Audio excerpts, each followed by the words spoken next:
Since we don't control the air, our good air decided to float over to China, bad air. So when China gets our good air, their bad air gotta move. So it moves over to our good air space. And now we gotta clean that back up. Walker is flat out wrong. Certain types of pollution can travel to other places, but there's no truth to his claim that the US is trading air directly with China. Not to mention the fact that both countries are major polluters, so neither's air is specifically good. That said, we should all work together to reduce emissions because pollution anywhere impacts all of us. The world only has one atmosphere after all. They say the ocean will rise 1/8 of an inch over the next 200 to 300 years.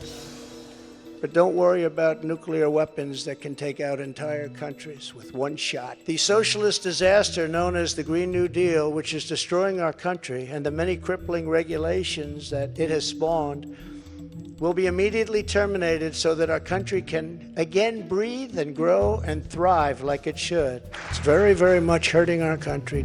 While Trump claims the next couple of centuries will see minimal sea level rise, scientists believe it'll happen much faster and be considerably more drastic than 1/8 inches. And the Green New Deal would far from destroy our country, as a former president says. In fact, it aims to tackle the climate crisis by reducing greenhouse gas emissions. This Earth warming and carbon is actually healthy for us.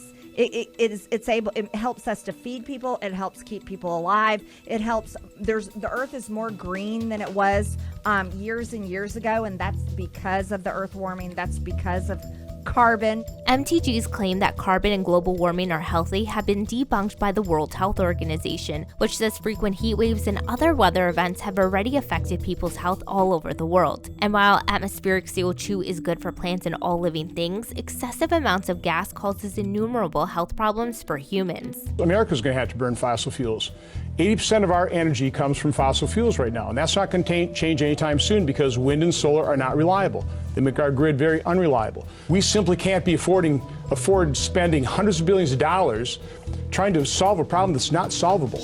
Though in 2019, 80% of U.S. energy came from fossil fuels. That number is a decrease from previous decades and is expected to keep falling as renewables like wind and solar become cheaper and more reliable. Scientists also recently announced that they managed to produce a nuclear fusion reaction that created more energy that is required. That clean form of energy has the potential to help America and the rest of the world further transition away from fossil fuel-driven energy. What are some of the silliest things you heard politicians say about the climate crisis this year? Let us know in the comments.